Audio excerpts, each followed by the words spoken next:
Hello folks, it's Meandering Mike here, not in the man cave of madness, in the main house, in the middle of the day.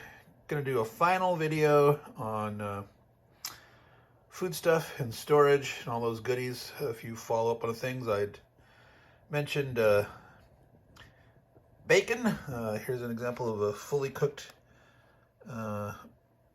bacon that you can get. These don't last a long time. I think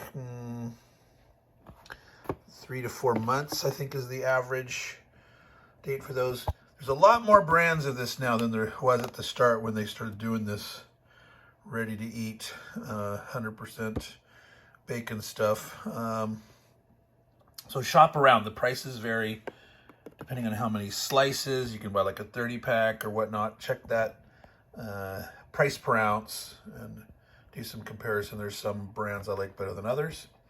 I talked about bacon bits. I like the real stuff, not textured vegetable protein. As a kid, I actually liked that stuff, but I don't really know. This has become harder and harder to get, or different. Frequently goes out of stock, like on Amazon. I used to have subscribe and save, and I had to get this from a different vendor because they kept not being able to deliver my bacon bits, and I wanted my bacon bits.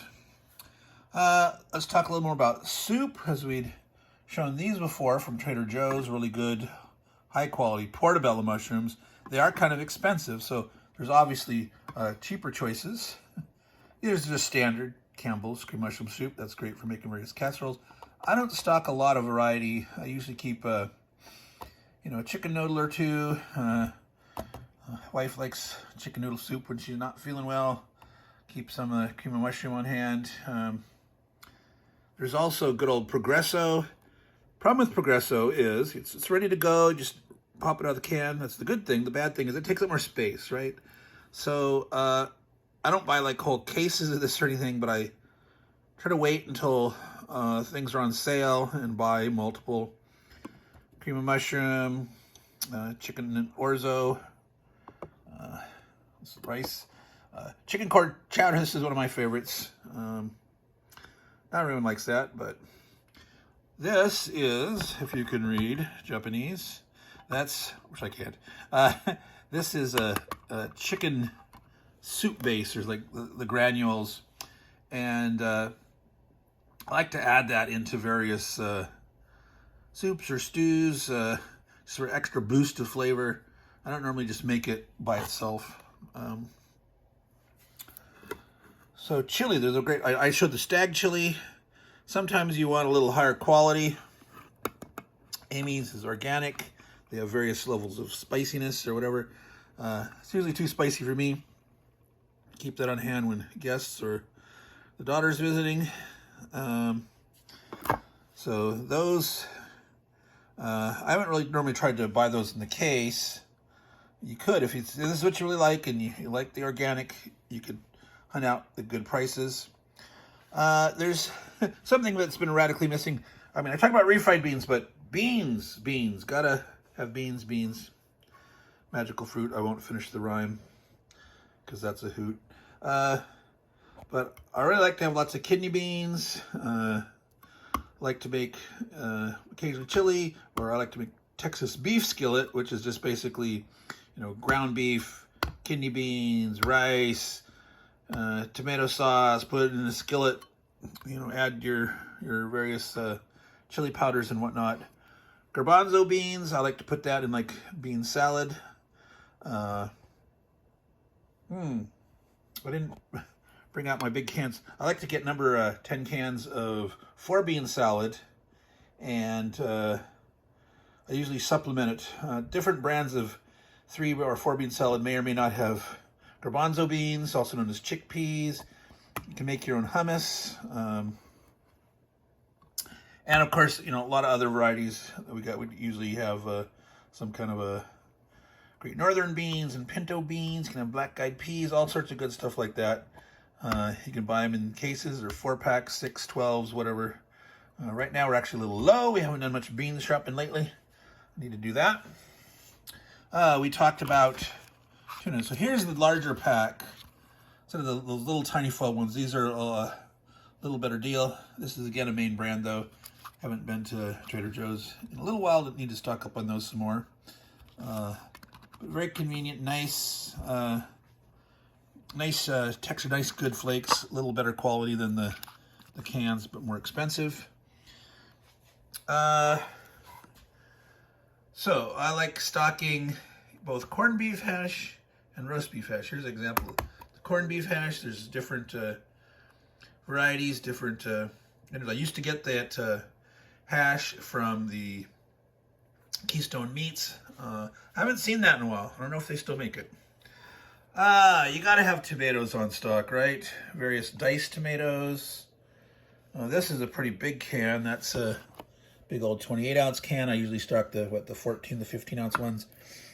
I like to get ones with garlic or the green chilies, but you gotta have some that aren't spicy. Like if you're gonna make spaghetti or something, and you make it from, well, not scratch. I mean, rarely do I make it with fresh tomatoes, but you gotta have some that don't have added things. And occasionally you want something a little more spicy or smoky, and there's the chipotle peppers.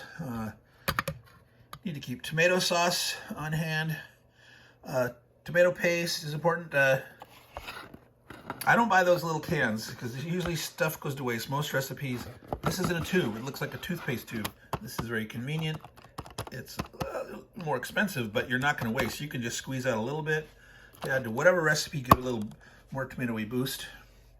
And of course, you want to have actual pasta sauces, spaghetti sauces, etc. Usually keep on hand, 3, 4, 5 different varieties, usually 2 jars of each. Usually also have white sauce, Alfredo sauce, various kinds of white sauces. When possible, I mentioned I like to get not sugar. I mean, obviously I stock treats and things like the Atkins bars and things like that, but whenever I can, I try to get food that has less or no added sugar. Like to keep other sauces. This is shakshuka sauce, Moroccan. I like to try a variety of different ethnic sauces. Explore a little bit, like Romanesque sauce and various Indian flavors like tikka masala. And then I don't have those out here right now, but curries, things like that. Get either foil pouch, jars, simmer sauces, etc. Of course, you gotta have your various pastas to go with that. Now, I like to have, you can have your standard macaroni product. I like to keep a variety.